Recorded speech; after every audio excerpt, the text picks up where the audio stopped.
Welcome to the Tech Egg. Don't get scrambled. Enjoy the video. In this video, I will explain how to export Wrapper offline videos. First, ensure your Wrapper project is completely saved and all assets are properly linked. This crucial step prevents errors during the export.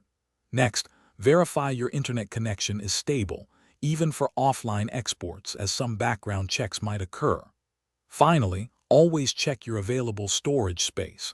Video exports can require several gigabytes, depending on length and quality settings. Let's get started.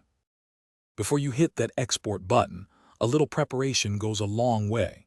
Make sure every element in your Wrapper project, from characters to backgrounds, is correctly linked and saved.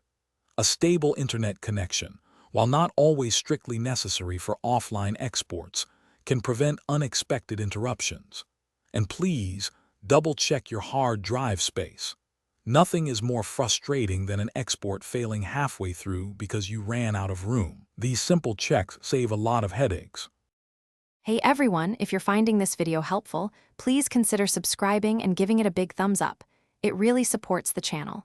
On another note, if you're like me and always busy, meal prep is a lifesaver.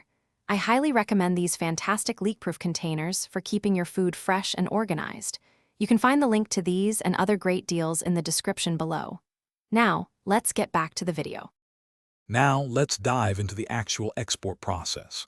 First, locate the export menu, usually found under File or a dedicated export button in your Wrapper software.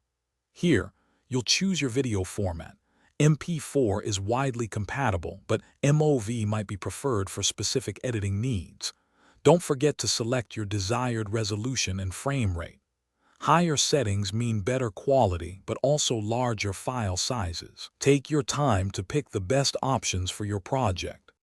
Once your video has finished exporting, the work isn't quite done. It's essential to play the entire exported file to confirm that both the audio and visual quality are perfect. Look out for any missing frames, glitches, or synchronization issues between the sound and picture. If everything looks good, give your new video a clear, descriptive name. This makes it much easier to find later and keeps your files organized. Great job! Thanks for watching. Consider subscribing if I helped unscramble your problems.